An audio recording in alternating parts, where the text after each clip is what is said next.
Friends, వాహనాలకు petrol బంద్. కేంద్రం కొత్త రూల్. ఈ విషయాన్ని తెలియాలంటే గనక వీడియో కంప్లీట్ చూడండి. అప్పుడే మీకు కంప్లీట్ ఇన్ఫర్మేషన్ అంటే అర్థమవుతుంది.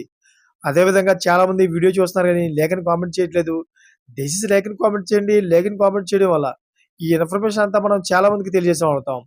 అదేవిధంగా చాలామంది సబ్స్క్రైబ్ చేసుకోవడం మాత్రం మర్చిపోతున్నారు. దయచేసి సబ్స్క్రైబ్ చేసుకోండి. సబ్స్క్రైబ్ చేసుకోవడం వల్ల నేను చేసే ప్రతి ఒక్క అప్డేట్ మీరు ముందుగానే పొందగలుగుతారు.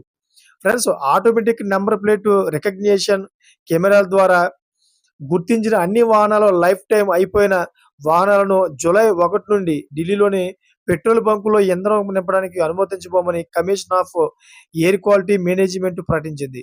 10 సంవత్సరాల కంటే పాత డీజిల్ వాహనాలు, 10 సంవత్సరాల కంటే పాత పెట్రోల్ వాహనాల జీవితకాలం అయిపోయిన వాహనంగా పరిగణిస్తారు. అయితే సిఏక్యూఎం ప్రకారం ఈ నిషేధం నవంబర్ 1 నుండి గురుగ్రామ్, ఫరీదాబాద్, అదేవిధంగా గాజియాబాద్, గౌతమ్ బుద్ధ్ నగర్, సోనిపట్లు విస్తరించబడనున్నాయి. అయితే అలాగే ఏప్రిల్ 1, 2026 నుండి మిగిలిన ఎన్‌సీఆర్ ప్రాంతాల్లో కవర్ చేస్తుంది. అయితే ఢిల్లీలోని 500 ఇంధన కేంద్రాలలో ఏఎన్‌పీఆర్ కెమెరాలను ఏర్పాటు చేశామని, దీనివల్ల వాహన డేటా రియల్ టైమ్ ట్రాకింగ్ సాధ్యమవుతుందని సీఏక్యూఎం సభ్యుడు డాక్టర్ వీరేందర్ శర్మ అన్నారు. ఇప్పటి వరకు ఈ వ్యవస్థ 3.63 కోట్లకు పైగా వాహనాలను తనిఖీ చేసిందని, వాటిలో 4.90 లక్షల వాహనాలను లైఫ్ టైమ్ నిలిచిపోయినట్లు గుర్తించమని చెప్పారు. Thanks for watching friends.